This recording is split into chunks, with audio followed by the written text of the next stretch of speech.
అంటాడు, విశ్వాసం వల్ల మీరు ఆయన కుమారులై ఉన్నారు. ఒకవేళ మీరు తీపోయిన బైబిల్ పర్వాలేదు. యేసు క్రీస్తునందు మీరందరూ విశ్వాసం వలన, అది మీరందరూ యేసు క్రీస్తు వారిని నమ్మారా నమ్మలేదా? ఇక్కడ యేసు క్రీస్తుని నమ్మలేదు అంటే ఎవరైనా చేతులు చూపించండి. నేను యేసయ్య నమ్మలేదన్న వాళ్ళు ఎవరున్నారా? ఎవరైనా ఉన్నారా? ఎవరు లేరు. కాబట్టి మీరందరూ యేసయ్యనందు విశ్వాసం ఉంచారు. కాబట్టి మీరు ఎవరైనా చెప్పండి, ఎవరైనా చెప్పండి. మీరు ఇప్పుడన్నా చెప్పండి, ఆయన చెప్పండి. మీరు కుమార్తెలు అయ్యారంటే ఇది మనం నమ్మాలా. ఇది మనం ఏం చేయాలా? ఇదేందన్నా నన్ను ఆయన కుమార్తె అంటావంటే అవును, బైబిల్ చెబుతుంది. ఏం చెప్పలా? అవునన్నా నేను ఆయన కుమార్తె ఎలాగంటే నువ్వు నమ్మేవు కనుక, విశ్వాసం ఉంచావు. కాబట్టి ఈ విశ్వాసం ద్వారా ఇక్కడ చూడు, మనం ఆయన కుమారులుగా కుమార్తెలుగా చేయబడ్డామనేది మనం నమ్మాలి. ఎందుకంటే బైబిల్ తెలియపరుస్తుంది. అంతేకాదు ఈ విశ్వాసం మనల్ని ఏం చేస్తుందంటే నూతన వ్యక్తులుగా చేస్తుంది. ఏం చేస్తుంది చెప్పండి? నూతన వ్యక్తులుగా. మీరు బైబిల్ తెరవద్దులేండి, కొన్నిసార్లు తిరుగుతాం. గల్తీ నాకు క్షమించండి. 2 కొరింథీయులకు రాసిన పత్రిక 5:17 ఇలాగే ఉంది. ఎవడైనా క్రీస్తు యేసునందు ఉన్నవాడు ఎవరంట? నూతన సృష్టి. ఎవరంట? నూతన సృష్టి. అది ఇది కూడా మనం నమ్మాలి. ఏమని? యేసయ్యలో నేనేం చేయబడ్డాను? నూతన సృష్టిగా చేయబడ్డాను. అంత మాత్రమే కాదు గాని నీవు నేను విశ్వాసం ఉంచడం ద్వారా, అర్థమైందా? నీలో నాలో విశ్వాసం ఇచ్చిన ప్రతి వారిలో పరిశుద్ధాత్మ దేవుడు యేసు క్రీస్తు వారు నివసిస్తున్నారని కూడా మనం విశ్వసించాలి. అర్థమవుతుందా? ఎవరైతే యేసు క్రీస్తు విశ్వాసం ఉంచారో వారేమో దేవుని కుమారులు కుమార్తెలు అయ్యారు. రెండోది వారు ఏం చేయబడుతున్నారు? నూతన సృష్టిగా చేయబడుతున్నారు. తర్వాత మూడవదిగా ఏం చేయబడుతున్నారు? వారిలో యేసు క్రీస్తు వారు పరిశుద్ధాత్మ దేవుడు నివసిస్తున్నాడని ఏం చేయాలి? మనం విశ్వసించాలి, నమ్మాలి.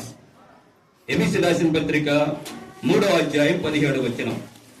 ఎఫెసీయులకు రాసిన పత్రిక 3వ అధ్యాయము 3వ అధ్యాయము 17వ వచనం.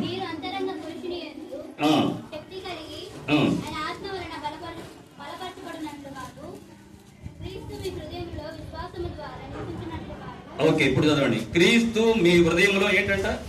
విశ్వాసం ద్వారా ఏంటంట? విశ్వాసం ద్వారా నివసించినట్లు. విశ్వాసం ద్వారా ఏంటంట? అది యేసు క్రీస్తు వారు మన హృదయంలో ఇప్పుడు ఏమన్నాడు? ఆయన నివసిస్తున్నాడు. గుర్తుపెట్టుకుందాం. అర్థమవుతుందా? యేసు క్రీస్తు వారు విశ్వాసం ద్వారా మన హృదయం ఆయన ఏం చేస్తున్నాడు? నివసిస్తున్నాడు. రెండోది ఎవరు నివసిస్తున్నారని చెప్పాము? పరిశుద్ధాత్మ దేవుడు. ఎవరు? పరిశుద్ధాత్మ దేవుడు. మొదటి యోహాను రాసిన పత్రిక 3వ అధ్యాయం చివరి 2 వచనాలు. 23-24 చదవమ్మా.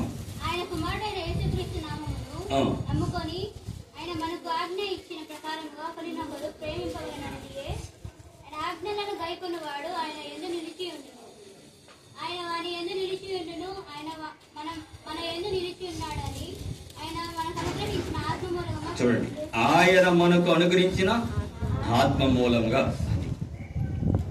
అంటే ఈ విశ్వాసం అనేది మొట్టమొదటిగా నిన్ను నన్ను దేవుని కుమారులుగా కుమార్తెలుగా చేస్తుంది. ఈ విశ్వాసం ద్వారా నీవు నేనేం చేయబడ్డాం? నూతన సృష్టిగా చేయబడ్డామని మనం ఏం చేయాలా? నమ్మాలా. తర్వాత అంత మాత్రమే కాదు కానీ ఈ విశ్వాసం ద్వారా యేసుక్రీస్తు ప్రభు వారు పరిశుద్ధాత్మ దేవుడు మనలో నివసిస్తున్నాడని కూడా మనం ఏం చేయాలా? విశ్వసించాలా, నమ్మాలా. అర్థమవుతుందా?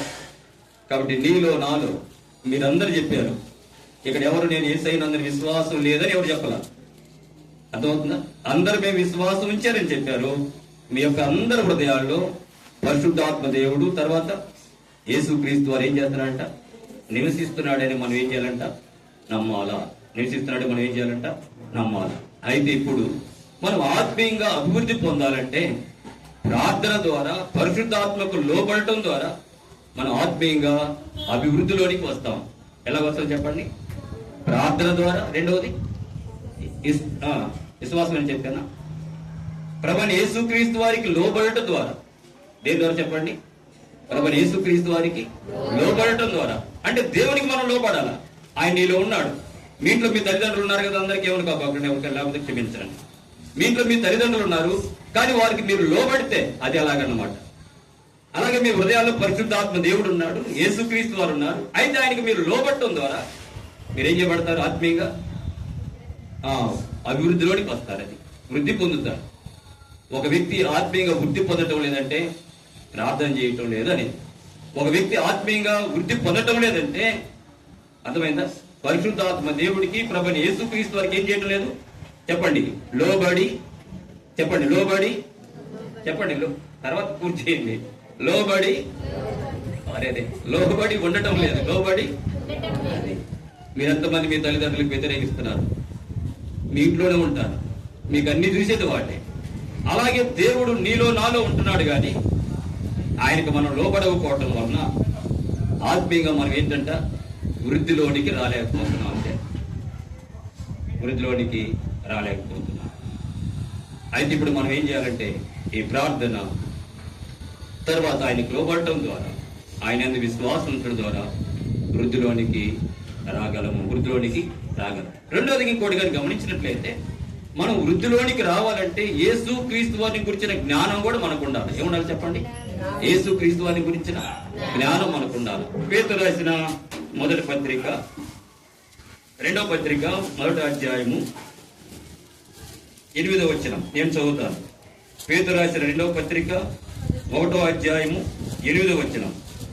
ప్రభువైన యేసు క్రీస్తుని గురించిన అనుభవ జ్ఞాన విషయంలో మిమ్మును సోమరులైనను నిష్ఫలులైనను కాకుండా చేయును. అది అంటే ఫలాలు ఫలించకుండా, అర్థం కదా? ఆయన ఎందుకు జ్ఞానంగా ఉంటే నీవు నేను ఫలాలు ఫలించకుండా చేయదు. అది అర్థమవుతుందా? అంటే నీవు నేను వృద్ధిలోనికి రావాలంటే, ఆత్మీయంగా వృద్ధి పొందాలంటే యేసు క్రీస్తు వారి గురించి ఏముండాలి? మనకి ఏముండాలి చెప్పండి? జ్ఞానం ఉండాలి. ఏముండాలి చెప్పండి? ఆయన గురించిన జ్ఞానం. అంటే ఇప్పుడు వృద్ధి పొందాలంటే ఆయన గురించిన జ్ఞానం. అందుకనే బైబిల్ చదవాలి, ప్రార్థన చేయాలి. ఇవి ఎలాగ చేయాలంటే విశ్వాసంతో చేయాలి. ఎలా చేయాలి చెప్పండి? విశ్వాసంతో చేయాలి. తర్వాత మనం ఏంటి? ప్రభువైన యేసుక్రీస్తు వారికి ఏం చేయాలంట? లోబడాలి. ఎలాగంట? లోబడాలి. అంతే.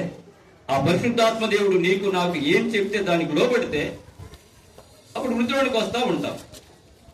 అలా లోబడినప్పుడే మనం ఏంటంటే ఆత్మీయంగా వృద్ధిలోనికి రాలేము. అయితే ఇప్పుడు ద్రాక్షావళిలో మనం ఉండడం ద్వారా ఆ జీవాన్ని మనం పొందుకుంటున్నాం. ఏ జీవాన్ని? యేసుక్రీస్తు వారి యొక్క జీవాన్ని పొందుకుంటున్నాం. అయితే ఇప్పుడు యేసుక్రీస్తు వారిలో మీరు చెప్పినట్లు ఆయన ఉన్న ప్రేమ, మనం కూడా ఆ ప్రేమను వ్యక్తపరచలేకపోతున్నాం. ఆ ప్రేమను మనం కూడా వ్యక్తపరచలేకపోతున్నాం. కొన్నిసార్లు మనము ప్రేమించాలనుకుంటున్నాం, కానీ అది ఎలా ఉంటుందంటే మన సొంత ప్రయత్నంతో అది మనం చేయలేకపోతున్నాం. అది మనం ఏం చేయలేకపోతున్నాం? అది చేయలేకపోతున్నాం. ఏది? ప్రేమించలేకపోతున్నాం. అంటే మన సొంతగా మన సొంత ప్రయత్నంతో మనం ప్రేమించాలనుకుంటున్నాం. మన మీద మనం ఆధారపడుతున్నాం కనుక మనం ఏం చేస్తున్నాం? ఇతరులను ప్రేమించలేకపోతున్నాం. ఆ విధంగా మనలో ఉన్న ఆత్మ ఫలం ఏంటంటే దౌర్భాగ్యమనే స్థితిలోకి వెళ్ళిపోతుంది. అయితే ఒక విషయం, దేవుడికి స్తోత్రం, మన మీద మనం ఆధారపడకుండా, అర్థమైందా? ఆయన వైపు మనం చూసినట్లయితే, ఆయనకు లోబడినట్లయితే, ఆయనందు విశ్వాసం ఇచ్చినట్లయితే ఆయన వాగ్దానం చేశాడు. ఏమని? మీరు బహుగా ఫలిస్తారని. ఆ వాగ్దానం చేసిన దేవుడు నిన్ను నన్ను ఏం చేస్తాడంటే ఫలభరితమైన జీవితంలోనికి తీసుకుని వస్తాడు. ఎప్పుడంటే ఆయన మనం ఏముంచాలా? విశ్వాసం ఉంచాలి. అయితే ప్రతి క్రైస్తవుడు ఫలించాలనేది దేవుని కోరిక. చెప్పండి, ప్రతి క్రైస్తవుడు ఫలించాలనేది దేవుని కోరిక. ఆయన వాగ్దానాలు ఇచ్చాడు. ఆయన మనకేమిచ్చాడు? వాగ్దానాలు ఇచ్చాడు. అయితే ఇప్పుడు మనం ఫలించాలంటే మన మీద మనం ఏం చేయకూడదు? ఆధారపడకూడదు. మన మీద మనం ఏం చేయకూడదు? ఆధారపడకూడదు. కాబట్టి విశ్వాసంతో దేవుని పైన మనం ఏం చేయాలంటే ఆధారపడాలా. ఆ విధంగా ఆయనలో మనలో ఆయన యొక్క ఆ ఫలాలన్నింటినీ కూడా, ఓకేనా, మనల్ని ఆయన వృద్ధి పొందిస్తాడు. బైబిల్ అదే చెబుతుంది. బైబిల్లో ఉన్న వరాలన్నీ కూడా ఆయన మనకు అనుగ్రహిస్తాడని. ఈ 10వ లెసన్ ఏంటంటే క్రీస్తు ఇచ్చు వరములు. ఏంటి 10వ లెసన్ ఏంటి? మళ్ళీ చెప్పండి. అది ఆయన ఈ వరాలన్నీ మనకి ఇస్తున్నాడు. ఆత్మ ఫలం అంటే ఆ ఫలాల్లో ఉన్న ఆ 9 అవి ఆయన గిఫ్ట్ గా నీకు నాకు ఇస్తున్నాడు. ఆ వరాలు ఏంటి, లేకపోతే ఆ ఫలాలు ఏంటి, ఆ ఫలం ఏంటి అనేది మొట్టమొదటి గమనించినట్లయితే ఏంటి? మొట్టమొదటిది ఏంటి మొట్టమొదటిది? ప్రేమ. ఓకే,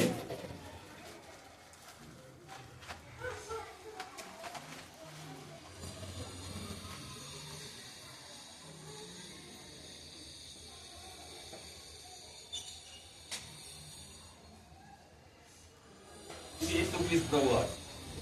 ఓకేనా? ఇప్పుడు యేసుక్రీస్తు ప్రభు వారు ఆయన వరాలు మనకి ఇస్తున్నాడు. ఏంటి మొట్టమొదటి వరం అంటే ఏంటి? ప్రేమ. ఏంటి మొట్టమొదటి వరం? ప్రేమ. అది ప్రేమ. యోహాను సువార్త 15వ అధ్యాయము, మీ ఘటన వాక్యం మీరు చెప్పండి, బైబిల్ లేకుండా. 9వ వచనం చెప్పండి, ఒకటి చెప్పండి గట్టిగా. నా తండ్రి నన్ను ఎలాగూ ప్రేమించెను, నేను మిమ్మల్ని అలాగూ ప్రేమించుదని నా ప్రేమ యందు నిలిచి ఉండుడి. నా తండ్రి నన్ను ఎలాగూ ప్రేమించెను, నేను మిమ్మల్ని అలాగూ ప్రేమించుదని. ఆ తర్వాత ఏంటంట?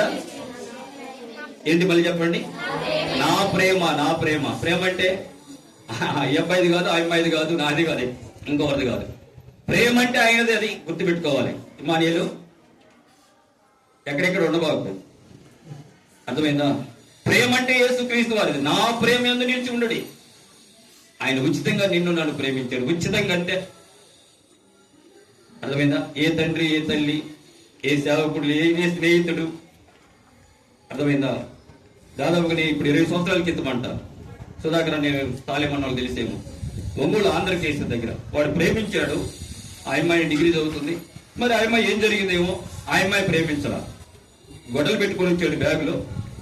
ఆంధ్రకేసరి కాలేజీ కాడించి డిపో దగ్గరే నదికి పడేసాడు. రామసమన్న గుర్తులేదేమో, మీరు వెళ్ళలేదేమో. ఇలాంటిది ప్రేమ అంటే. కానీ యేసుక్రీస్తు వారి ప్రేమ ఎలాంటిదంటే చూడండి, ఇక్కడ చూడండి, ఉచితంగా ఆయన ప్రేమించేదే. కాబట్టి లోకంలో ఏ ప్రేమకు ఎక్కడికి కాదు మనం వెళ్ళాల్సింది, యేసయ్య దగ్గరికి. ఎవరైనా ఇలాంటి ప్రేమలు వెళ్ళారంటే చాలా ఇబ్బందులు పడతారు. ఓకేనా? మీ వివాహాల విషయం కూడా మీరెవరు మీ సొంత ప్రయత్నాలు చేయకూడదు. ఆ పెద్దవాళ్ళు, పేరెంట్స్, దేవుని సేవకులు, వారి ఆధీనంలో మన లైఫ్ పార్ట్నర్ విషయంలో మనం ముందుకెళ్ళాలి. అర్థమైందా? ఏదో మన కళ్ళకు కనిపించిందని ఎటువైపు వెళ్ళకూడదు. అయితే ఇప్పుడు ఆయన మనల్ని ప్రేమించాడు కనుక మనం ఆయన వాక్యాన్ని ప్రేమించాలి. దేన్ని ప్రేమించాలి? చెప్పండి గట్టిగా. వాక్యాన్ని ప్రేమించాలి. ఈరోజు వాక్యం ఎంతమంది చదివారు? సరే, చేతులు చూపించొద్దు రేపు. నిన్నెంతమంది చదివారు? బక్సీ గారు ఒక ప్రశ్న అడిగేవాడంట, బైబిల్ టుడే. ఈ రోజు నువ్వు బైబిల్ చదివావు అంతే. ఆయన మొట్టమొదటిదే ఆర్ యు బోర్న్ అగైన్, రెండో ప్రశ్న ఆయన వేసేది, నువ్వు రక్షింపబడ్డావా? కాబట్టి ప్రేమ అంటే వాళ్ళు కదా, ఆయన మనం ఉచితంగా ప్రేమిస్తున్నాడు. కాబట్టి మనం ఏం చేయాలి? వాక్యాన్ని ప్రేమించాలి. ఎడతెగక మనం క్రైస్తవులతో, దేవుని బిడ్డలతో సహవాసం కలిగి ఉండాలి. ఎవరితోటి? దేవుని బిడ్డలతోటి. ప్రేమ. తర్వాత రెండవది ఏంటి? రెండవది ఏంటిది? సంతోషం. ఇటు నుంచి పెడదాం ఉంటారు, ఇటు నుంచేనా? ఓకే. రెండోది ఏంటిది? సంతోషం. ఓకేనా? సంతోషానికి కూడా వాక్యం ఉంది కదా, యోహాను సువార్త 15వ అధ్యాయం 11వ వచనం. చదవండి, లేకపోతే చదవ మొక్కలు.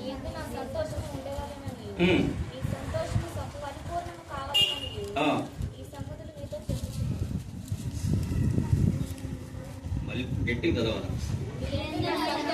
చాలండి. అయితే మీ యందు నా సంతోషం, ఇక్కడ కూడా తర్వాత ఆయన అండర్లైన్ చేసుకోండి. మీ యందు నా సంతోషం ఉండవాలని, మీ సంతోషం పరిపూర్ణం కావాలని.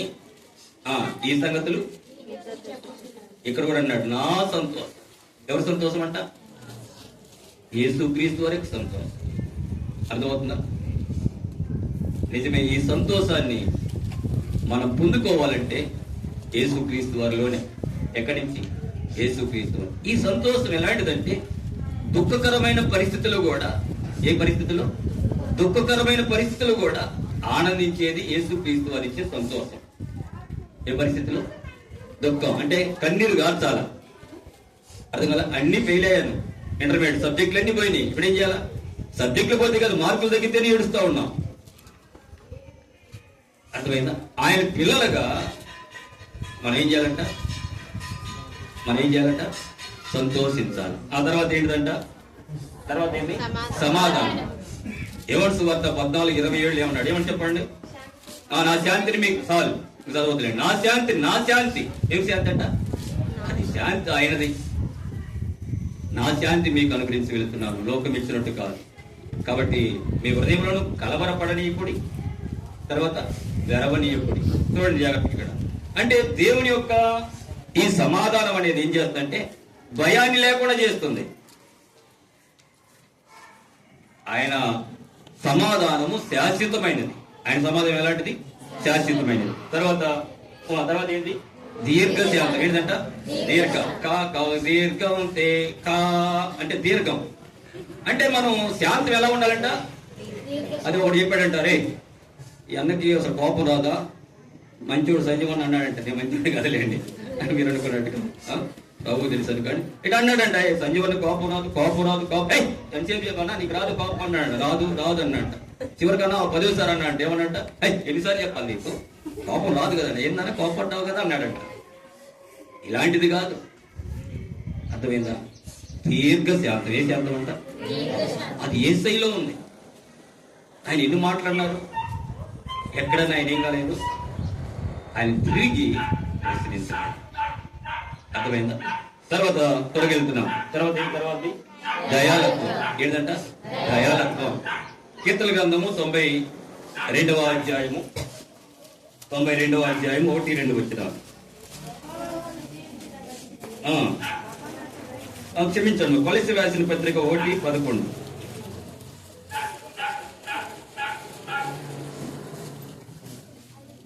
అందుచేత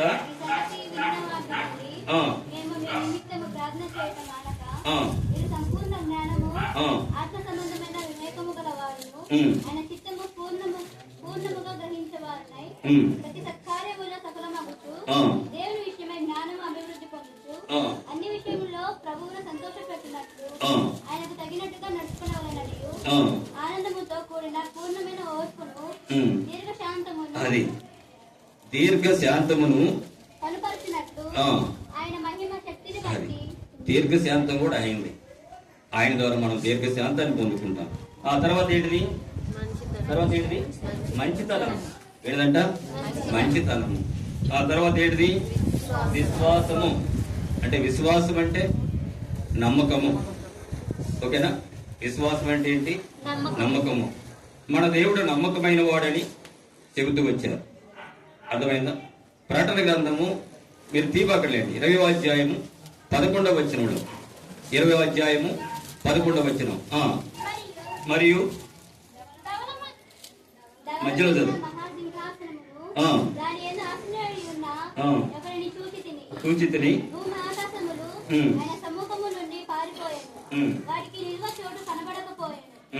మరియు గొప్పవారేమి కొత్తవారేమి కొద్దివారేమి మృతులైన వారందరూ.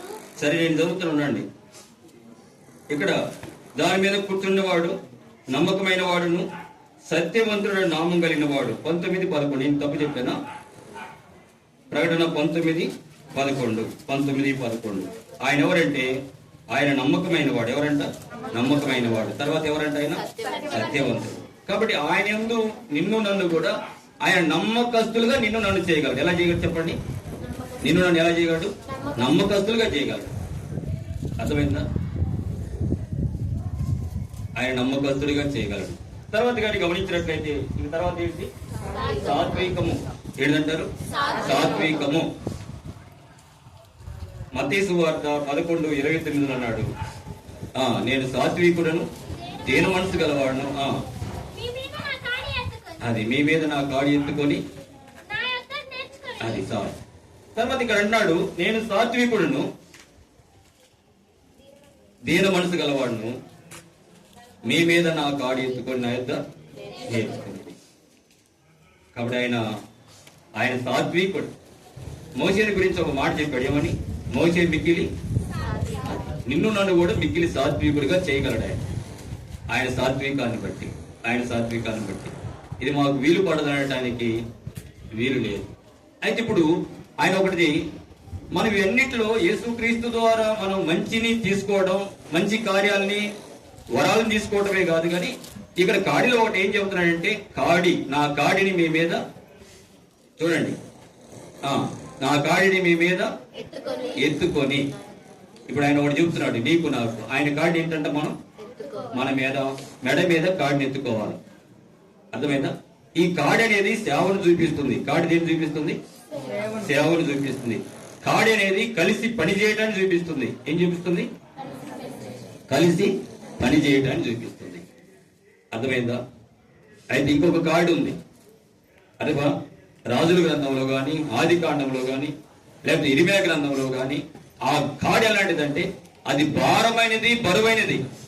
ఎలాంటిది? అది భారమైనది, బరువైనది. అది ప్రయాసతో కూడినది. ఈ 11:28 అంటాడు, ప్రయాసపడి భారం మోసుకుంటున్న సమస్త జనులారా నా యొద్దకు రండి, నేను మీకు.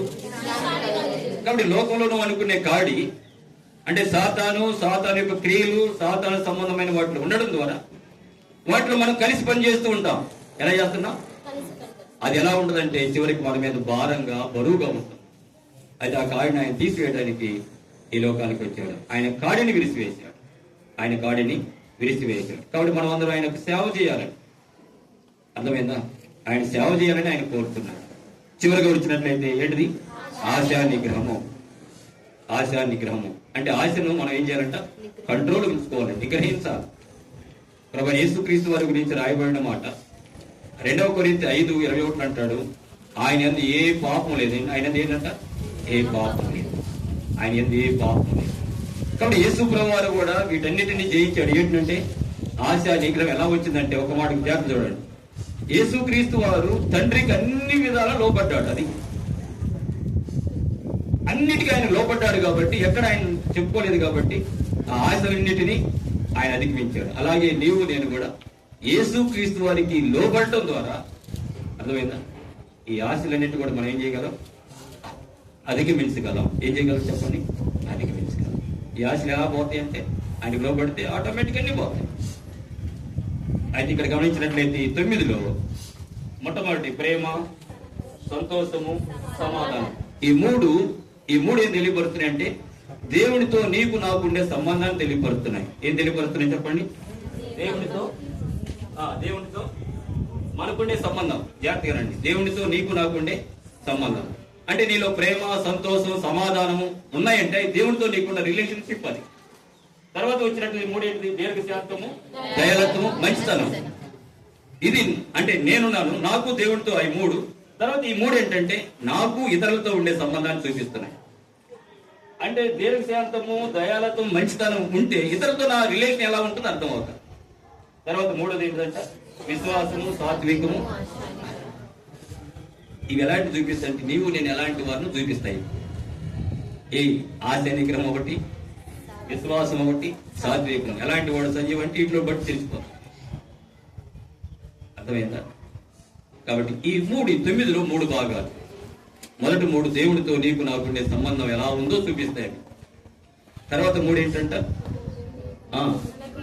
మనకి ఇతరులతో ఉండే సంబంధం. తర్వాత 3 ఏంటంటే మనం ఎలాంటి వారమో చెప్తారు. వీటన్నిటి మనం రావాలంటే మనం ప్రార్థన చేయాలి, వాక్యం చదవాలి. బెల్లు కొట్టారు, ఇంకో సమయం ఉంది, ముగిస్తున్నాను. కాబట్టి మనం వాక్యాన్ని చదవాలి. వాక్యము ప్రియమైనది, వాక్యాన్ని బట్టి హర్షించును అంటాడు. వాక్యం మృదువైనది, వాక్యము అది సులువుగా మనల్ని మందలించే. అర్థమైందా? అలాంటి వాక్యాన్ని మనం ధ్యానించాలి, చదవాలి. ఆ విధంగా మనం ప్రార్థనలో ఉండాలి. ఆ విధంగా ఇవన్నీ ఆత్మఫలాలన్నీ కూడా ఈ మానవుడికి సాధ్యం అని రాయబడింది. ఎలాంటి ఎంత సాధ్యం. అర్థమైందా? ఫిజిక్స్ లో ఏమనుకోవాలి, ఫిజిక్స్ లో 0 వచ్చేవాడు చదువుతాడు, ఏమంటాడు? ఫిజిక్స్ తీసుకోవద్దు అంటాడు. ఫిజిక్స్ లో 60 వచ్చినవాడు చదువుతాడు, ఏమంటాడు? యేసుక్రీస్తు వారు చెప్పాడు ఇవన్నీ సాధ్యమని. ఏమని చెప్పాడు? ఇవి సాధ్యమేవి కాదు. అయితే మన ఆత్మకు లోబడితే పరిశుద్ధాత్మ యొక్క ఆది నుండి మొత్తం అది మనకి ఇస్తాడు, అనుగ్రహిస్తాడు. ఆయన ఇచ్చే వరాలు. ప్రార్థన చేసుకున్నాం.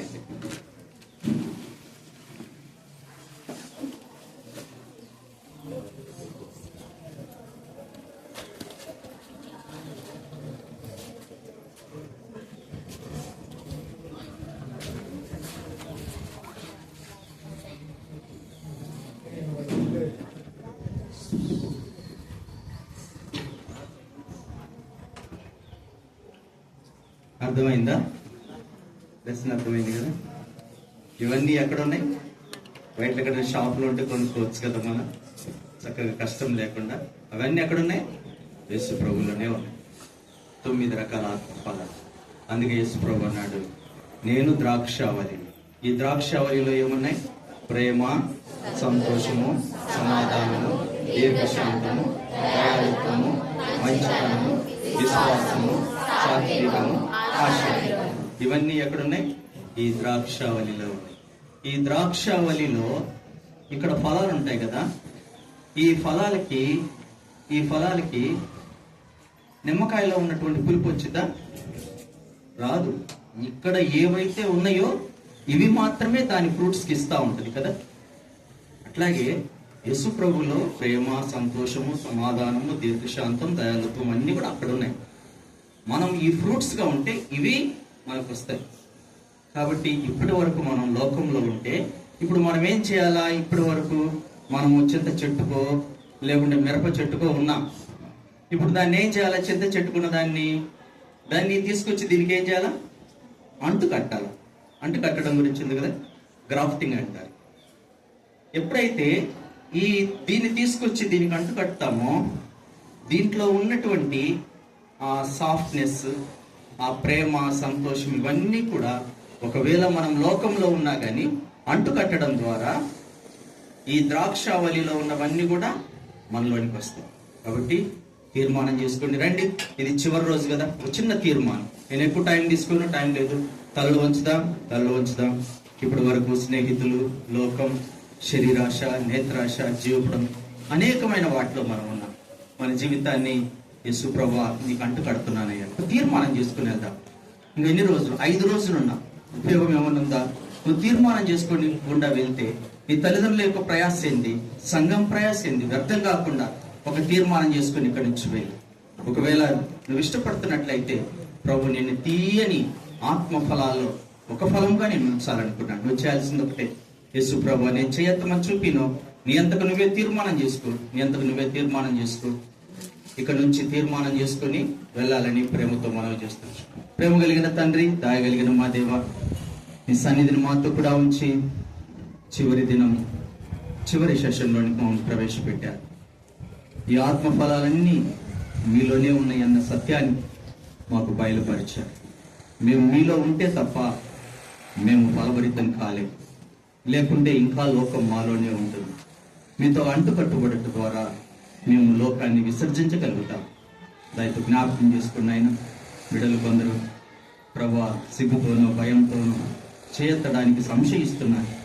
కానీ వారిలో ఒక ఆలోచన, నేను చేస్తున్నది తప్పు అని.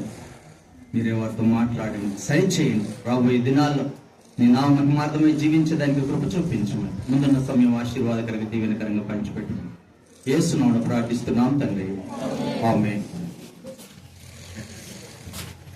మనం